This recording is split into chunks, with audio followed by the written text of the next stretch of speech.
Oi, pessoal, tudo bem? Aqui é a professora Josiane. Vamos iniciar agora outro conteúdo, né?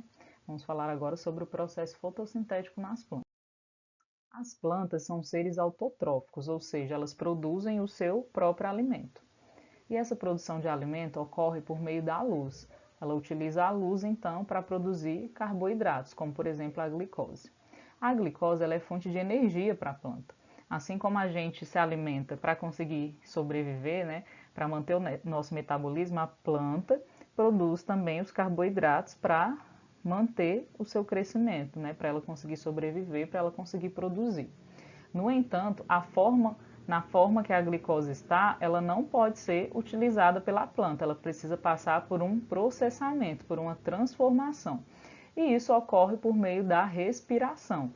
Então, ao utilizar a glicose, né, no processo de respiração, são formadas moléculas energéticas, no caso aí o adenosina trifosfato, que é o ATP, e esqueletos carbônicos, que são os moldes necessários para que outras substâncias, como aminoácidos, lipídios, celuloses, sejam produzidas dentro da planta.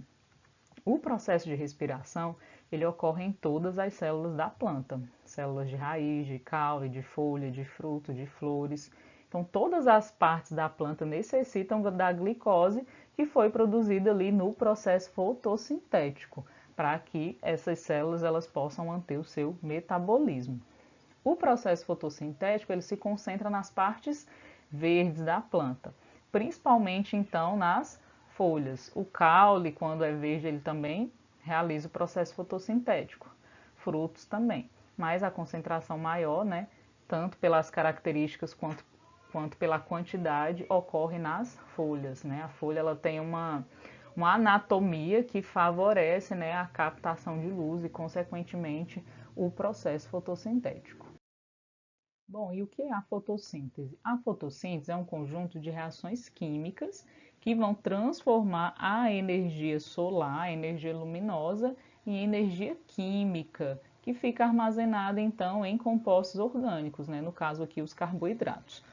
O processo, né, a reação é de oxirredução. Por quê? Porque a água ela é oxidada, ou seja, ela vai ser uma doadora de elétrons, ela perde elétrons, e o CO2 será reduzido, ou seja, ele ganha elétrons para que ocorra a produção de carboidratos. Então, nós temos aqui, né, a equação do processo fotossintético. Então, entra aqui CO2 e água, e aí é necessário a luz, né, que incide aqui sobre os pigmentos fotossintéticos, para que então ocorra a produção de carboidratos, água e oxigênio. Bom, então nós vimos ali na equação geral da fotossíntese que um dos produtos finais do processo é o oxigênio. Em função então dessa capacidade que a planta tem de emitir oxigênio para a atmosfera, existe uma afirmação, né, muito difundida de que a Amazônia é o pulmão do mundo. Isso é verdade? Bom, não é verdade, porque as algas elas têm uma contribuição maior com relação ao oxigênio que é lançado na atmosfera. Então, 55% do oxigênio que é emitido, na verdade, quem produz são as algas. E as árvores elas têm uma contribuição um pouco menor, de 45%, mas são as árvores do mundo inteiro e não somente a Amazônia. Então, a Amazônia não é o pulmão do mundo e a gente pode afirmar que existem dois pulmões, são as algas e as árvores. O que significa a palavra fotossíntese? Foto significa luz e síntese significa produção. Então, no processo fotossintético, alguma coisa é produzida por meio da luz. E aí nós já comentamos, né, que o que é produzido por meio da luz são os carboidratos. Onde a fotossíntese ocorre? Eu comentei com vocês que todas as partes verdes das plantas conseguem realizar o processo fotossintético. No entanto, o órgão que tem a morfologia adequada, né, para captar a luz são as folhas.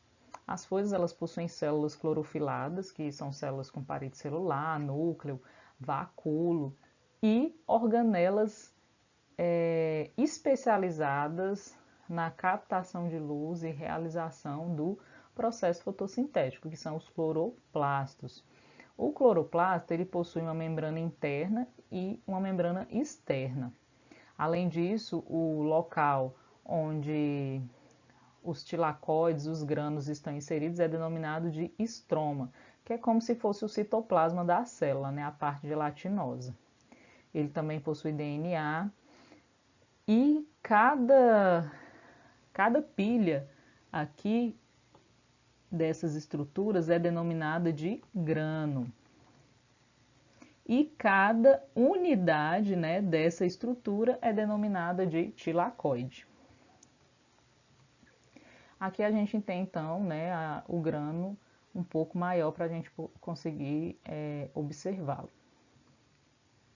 Então, a estrutura inteira é denominada de grano e cada unidade aqui do grano é denominada então de tilacoide.